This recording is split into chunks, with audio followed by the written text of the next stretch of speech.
जय हिंद दोस्तों आज देश भर के कई भूतपूर्व सैनिक संगठनों के आह्वान पर ओआरओपी, एमएसपी और अन्य पेंशन से संबंधित मांगों को लेकर के दिल्ली के जंतर मंतर पर हजारों की तादाद में भूतपूर्व सैनिकों ने, इवन की महिलाओं ने, जो कि वीर नारीज हैं, उन्होंने भी बढ़ चढ़कर हिस्सा लिया और अपनी मांगों को उठाया। और दोस्तों, धरना प्रदर्शन और रैली की सबसे अच्छी बात यह रही कि इतनी बड़ी तादाद में संख्या बल होने के बावजूद भी संविधान के दायरे में रह करके, डिसिप्लिन में रह करके, अनुशासन में रह करके सभी भूतपूर्व सैनिकों ने अपनी मांगों को उठाया और नारेबाजी की। अब देखिए दोस्तों, इतनी बड़ी संख्या में भूतपूर्व सैनिकों के द्वारा धरना प्रदर्शन किया गया है, रैली की गई है, तो क्या इसका असर सरकार के ऊपर पड़ेगा? क्या सरकार भूतपूर्व सैनिकों की मांगों को लेकर कोई एक्शन लेगी? क्या ओआरओपी की विसंगतियों में सुधार किया जाएगा? इन सब चीजों पर मैं आगे चर्चा करूंगा। इससे पहले मैं दोस्तों आपको बता देना चाहता हूं कि रैली के दौरान जो संगठनों ने और इवन की भूतपूर्व सैनिकों ने जो वहां पर मांगे अपनी उठाई हैं, जिस चीज के लिए धरना प्रदर्शन वहां पर किया गया था, तो उनकी कई मांगे थी, जैसा कि ओआरओपी में विसंगतियों को लेकर के। तो उन्होंने यह मांग उठाई कि ओआरओपी के जो टेबल जारी की गए हैं उसमें जेसीओज और ओआर के साथ भेदभाव किया गया है, तो सरकार से इसे सुधारने की मांग की गई है। दूसरा जो प्री मैच्योर रिटायरी आए हैं ऑन रिक्वेस्ट पर, उनको भी ओआरओपी में शामिल करने की मांग की गई है। जो एक्स ग्रुप के आपने देखा ही होगा कि उनको दो टेबल में, अलग अलग टेबल बनाई गई है, उनको भी एक टेबल में रखने की बात की गई है। और भूतपूर्व सैनिकों के द्वारा सरकार से इक्वल मिलिट्री सर्विस पे की भी मांग की गई है। इसके अलावा पेंशन से संबंधित कुछ अन्य सुधारों की भी मांग की गई है। दोस्तों, अब समझते हैं कि जब इतनी बड़ी संख्या में भूतपूर्व सैनिक जंतर मंतर पर गए हैं, उन्होंने रैली की है, धरना प्रदर्शन किया है, तो क्या इसका असर सरकार तक पड़ेगा?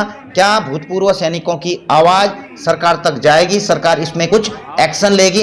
तो दोस्तों, जहां तक मैं समझता हूं, जहां तक मेरे अपने पर्सनल व्यू हैं, आप भी अपने व्यू कमेंट्स पर रख सकते हैं। तो दोस्तों, मेरा मानना है कि जब इतनी बड़ी संख्या में भूतपूर्व सैनिक वहां पर गए हैं, धरना प्रदर्शन किया है, तो इसका असर सरकार पर जरूर पड़ेगा। उन तक भूतपूर्व सैनिकों की आवाज पहुंचेगी ही पहुंचेगी। और दोस्तों, सरकार यह सोचने पर मजबूर हो जाएगी कि इसी सरकार ने ओआरओपी को लागू किया था और इसी सरकार ने अभी तक तकरीबन 50,000 करोड़ से भी ज्यादा खर्चा ओआरओपी के नाम पर कर दिया है। और इवन की अभी 23,000 करोड़ से ओआरओपी सेकेंड रिवीजन में गवर्नमेंट ने अनाउंस किया है।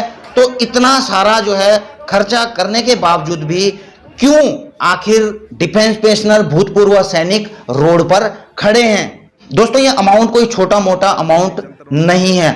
इतना अमाउंट खर्चा करने के बावजूद भी, और हर साल ओआरओपी के ऊपर कम से कम 8-9 हजार करोड़ रुपए का अलग से वित्तीय भार पड़ता है। इसके बावजूद भी भूतपूर्व सैनिक सड़क पर उतरने को मजबूर हैं, प्रदर्शन करने को मजबूर हैं, रैली करने को मजबूर हैं। तो सरकार इन चीजों पर जरूर यह सोचेगी कि आखिर ऐसा हुआ क्यों।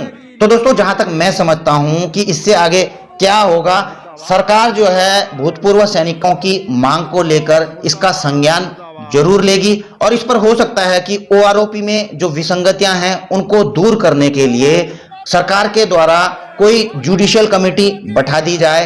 हो सकता है वो अपनी रिपोर्ट 6 महीने के अंदर दे या फिर 1 साल के अंदर दे। हालांकि दोस्तों, ओआरओपी जो फर्स्ट रिवीजन हुआ था उस पर भी सरकार ने विसंगतियों को लेकर 1 मैन जुडिशियल कमेटी बैठाई थी। 2018 में 1 मैन जुडिशियल कमेटी ने अपनी रिपोर्ट भी दाखिल कर दी थी, लेकिन आज तक उस रिपोर्ट को डिस्क्लोज नहीं किया गया है।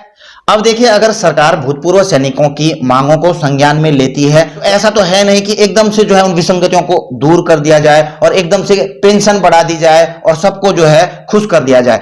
तो दोस्तों, तो सरकार ज्यादा से ज्यादा किसी कमेटी का गठन करेगी। हो सकता है उसमें जो भूतपूर्व सैनिक संगठन हैं उनके भी प्रतिनिधि उस कमेटी में शामिल किए जाएं, और जब भी उसकी रिपोर्ट आए तो उनकी रिपोर्ट के मुताबिक गवर्नमेंट उस पर कुछ फैसला ले।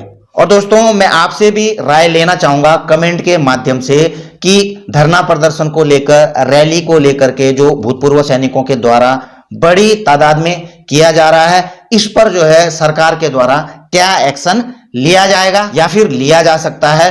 तो सकारात्मक उम्मीदों के साथ कि सरकार भूतपूर्व सैनिकों की मांगों को संज्ञान में लेगी, उस पर एक्शन लेगी और जो भी जो है ओआरओपी में विसंगतियां हैं उनको दूर किया जाएगा।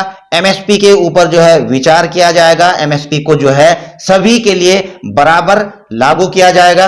बाकी आगे आगे देखते हैं होता क्या है। इन्हीं उम्मीदों के साथ मैं अपनी वीडियो यहीं पर समाप्त करता हूं। जय हिंद, वंदे मातरम।